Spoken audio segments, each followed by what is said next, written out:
Si je te dis Qigong, à quoi ça te fait penser? À des moines en tenue orange, à des gestes un peu lents et mystérieux pratiqués dans un parc, peut-être aussi à quelque chose de compliqué ou de lointain qui n'est pas vraiment fait pour toi. C'est un peu à ça que je pensais avant que je découvre par moi-même. Surtout que je découvre par un de mes collègues que j'ai vu pratiquer le matin au travail. Je le regardais dans ses gestes lents, voilà. Je savais pas trop ce que c'était, je me posais pas trop de questions à ce moment-là, juste j'observais. Puis un jour, il m'a fait essayer. C'était un moment où j'avais vraiment un trop-plein émotionnel et il m'a conseillé la pratique du Qigong. Il m'a dit que ça pouvait vraiment m'aider.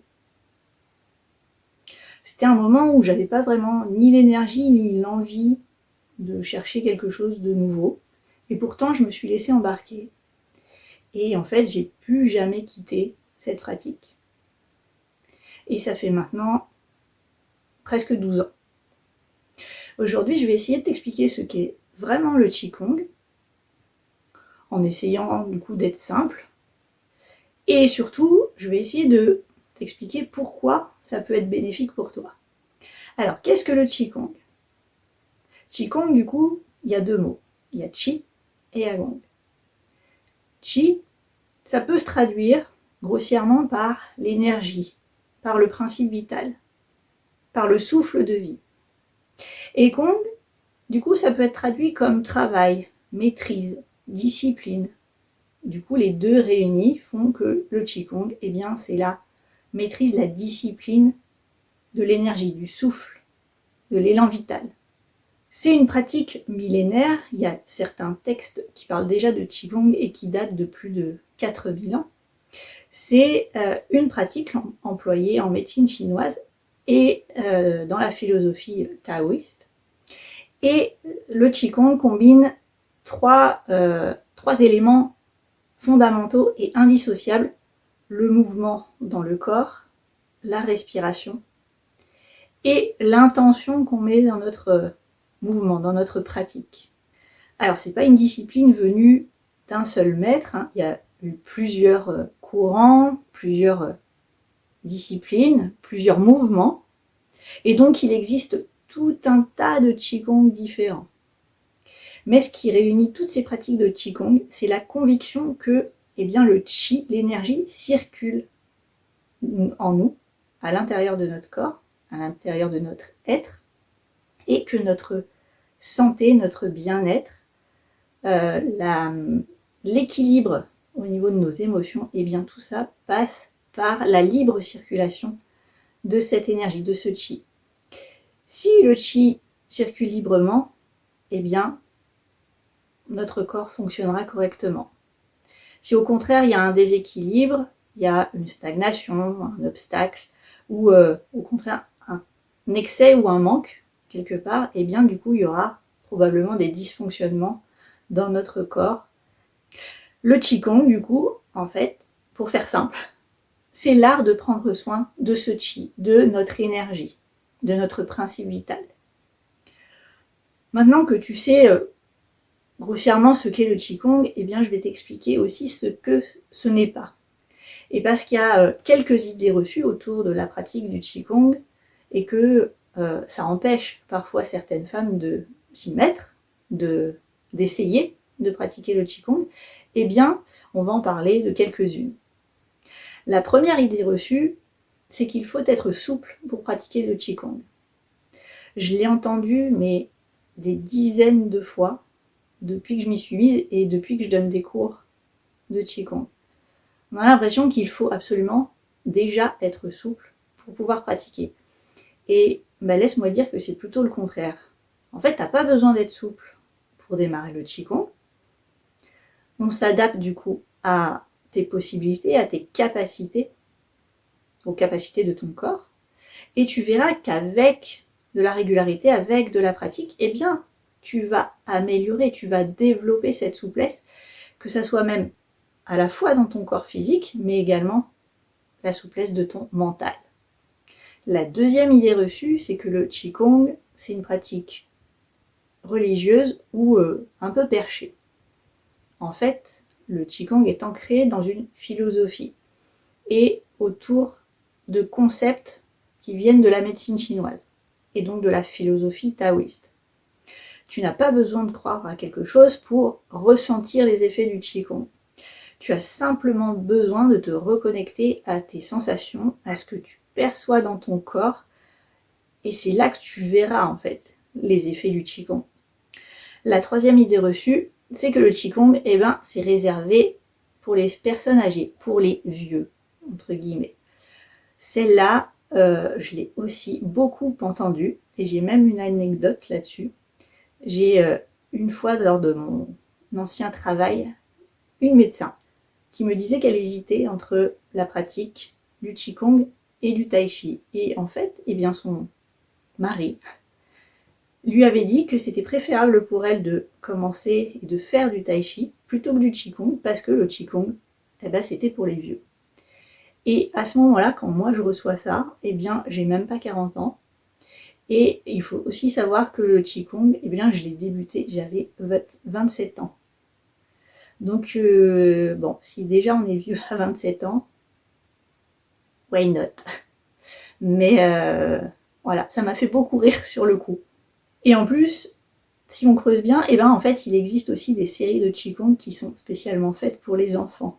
Donc en fait, non, le Qigong, il n'y a pas d'âge pour démarrer le Qigong.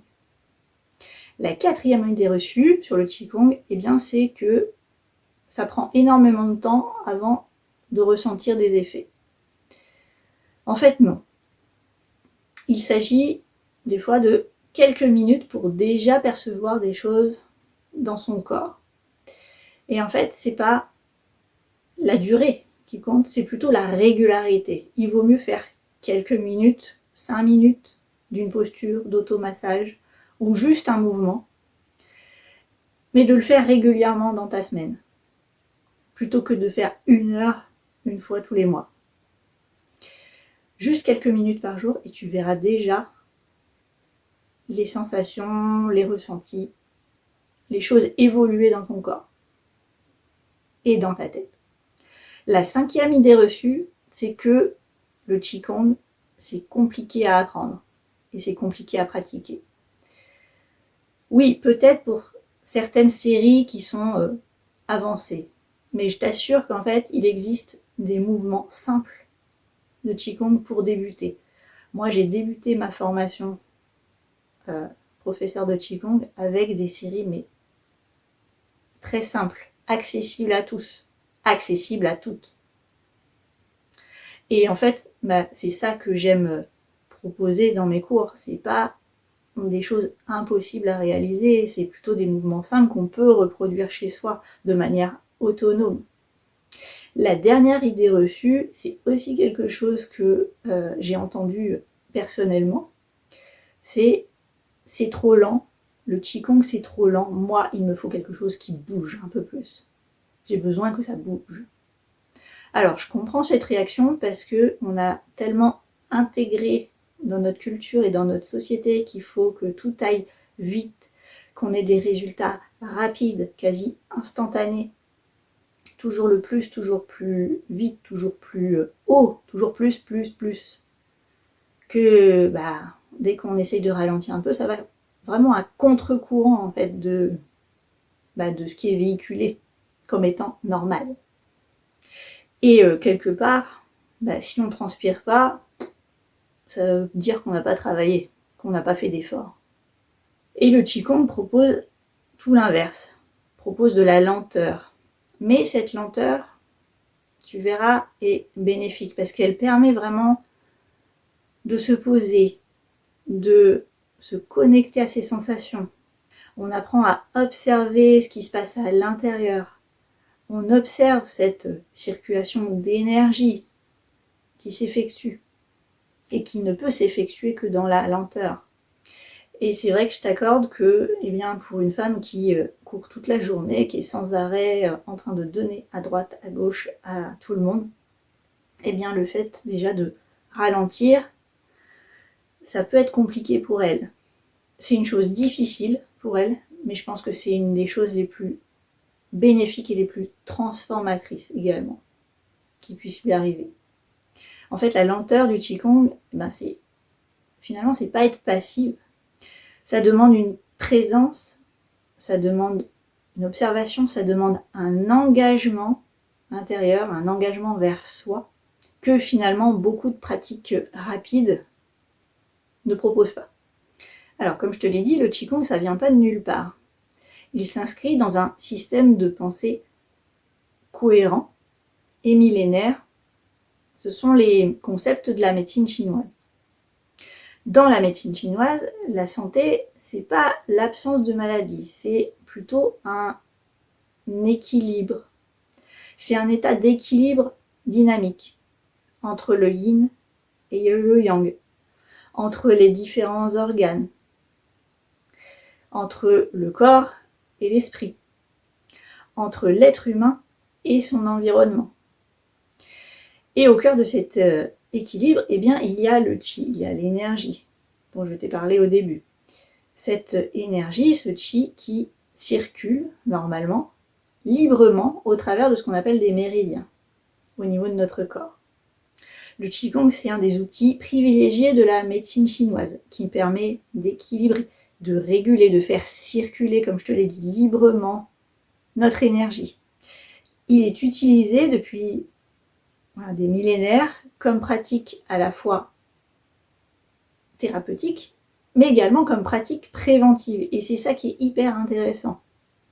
C'est intéressant pourquoi ? Parce que la pratique du Qigong de manière préventive, ça s'inscrit dans la démarche, l'art du Yangsheng, ce dont je te parle sur cette chaîne. L'art de nourrir la vie, de nourrir ta vie. C'est un de ses piliers, c'est celui du mouvement conscient. Mais si tu as bien suivi, le Qigong, ça touche d'autres piliers du Yangsheng. Ça touche à la fois le corps, donc le mouvement, mais aussi au niveau du souffle, ça touche les émotions, ça touche le mental. En fait, c'est une pratique complète dans la démarche du Yangsheng. Et si tu veux un peu plus d'informations concernant le Yangsheng, je t'invite à aller voir la vidéo que j'ai faite à ce sujet. Tu trouveras le lien en description ou du coup dans la petite fiche juste au-dessus. Parlons maintenant de ce que le Qigong peut t'apporter, toi en tant que soignante, en tant qu'aidante, en tant que femme qui donne beaucoup aux autres et qui souvent s'oublie un peu en chemin. Alors déjà, au niveau du corps,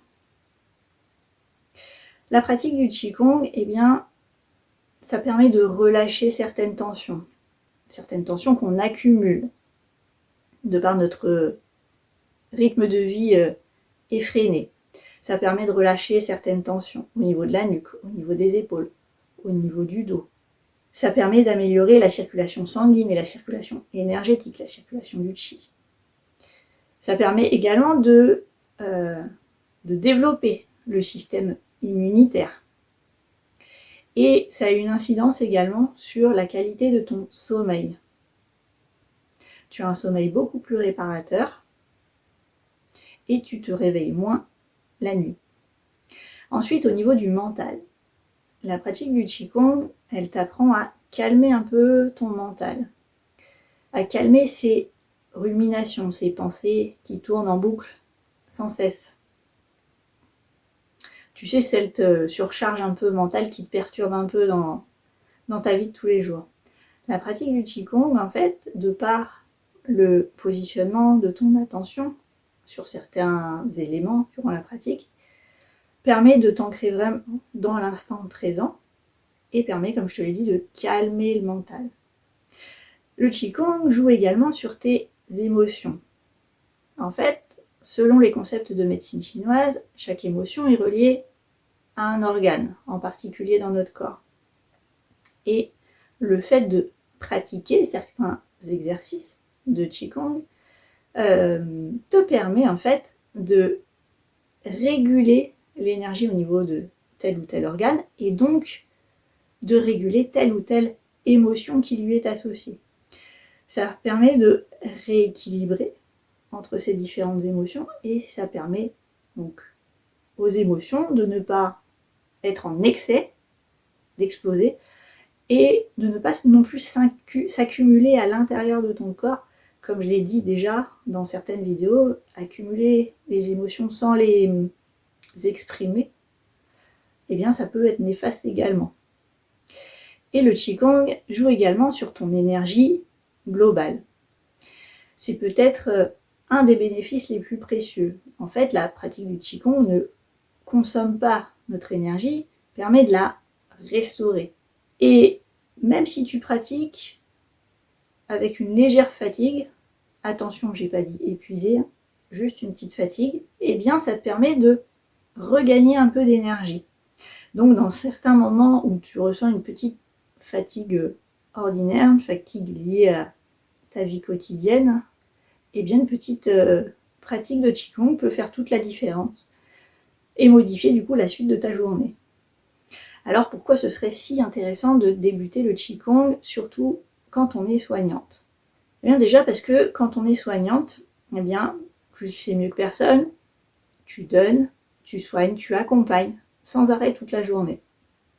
Tes patients, les personnes qui t'entourent, peut-être même tes proches, des fois on continue un peu à la maison. Et en tant que soignante, eh bien on est bien au clair que l'important c'est la prévention. Cultiver la pleine santé, c'est important. Et d'ailleurs cette notion de prévention, tu essayes de la transmettre à tes patients ou à tes proches. Mais finalement, quand on y regarde de plus près, bien toi, tu t'oublies un peu, tu passes après, c'est pas si grave. Le Qigong a quelque chose d'intéressant, c'est que il agit sur différents éléments de notre être. Et c'est ça d'ailleurs qui m'a plu dès que j'ai commencé. C'est que ça influence à la fois le corps physique, mais aussi le corps émotionnel, le corps mental, et aussi le corps énergétique. En fait, ça joue sur tous les composants de notre être. Il considère vraiment l'être humain dans sa globalité, et moi je trouve ça tellement cohérent en matière de santé d'avoir cette vision-là. Et en plus, t'as pas vraiment besoin de matériel pour pratiquer. T'as pas non plus besoin d'un temps énorme devant toi, ni de beaucoup d'espace. Même si je te l'accorde, pratiquer en extérieur, eh bien, ça apporte une dimension supplémentaire à ta pratique. En fait, le Qigong s'adapte à ton rythme, s'adapte également aux saisons. Donc, il y a toujours un Qigong, une forme de Qigong que tu peux t'offrir. Un automassage, une posture, un mouvement, une série de mouvements, une marche, puisqu'il existe des marches en Qigong. En fait, il y aura toujours quelque chose qu'on peut trouver et qui nous correspond. Prendre soin de son chi, de son énergie, pour moi, c'est aussi important que prendre soin de son corps. Et on n'a pas besoin d'attendre d'avoir le temps ou d'être un peu fatigué pour commencer. Pas besoin non plus de réunir toutes les conditions parfaites pour commencer. Du style, je commencerai quand je serai un peu plus souple, ou je commencerai quand j'aurai fini toute ma liste de tâches que je me suis imposée. Et surtout, s'il te plaît, n'attends pas de rencontrer un problème de santé pour t'y mettre. C'est tellement précieux comme pratique. Tu peux commencer donc dès maintenant, avec ce que tu es et avec ce que tu as. C'est d'ailleurs exactement ce que je propose sur cette chaîne, des pratiques guidées, accessibles à toutes, en complément d'aspects théoriques, comme celui-ci.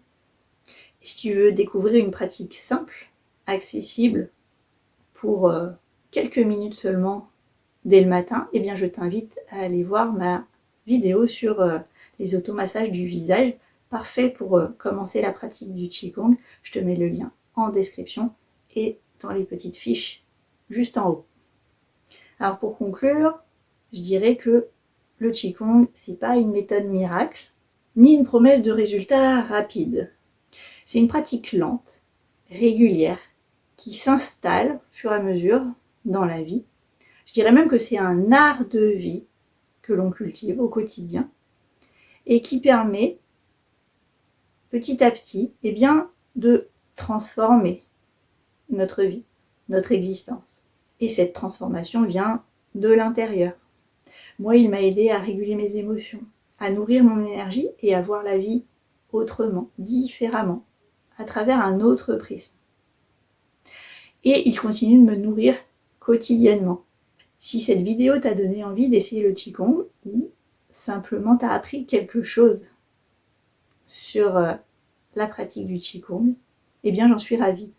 N'hésite pas à me laisser un petit pouce bleu si ça t'a plu. N'hésite pas non plus à me laisser un commentaire pour me dire si tu as déjà pratiqué le Qigong ou si tu as l'intention de t'y mettre. Et je te dis à bientôt dans une prochaine vidéo. D'ici là, je te souhaite de prendre grand soin de toi.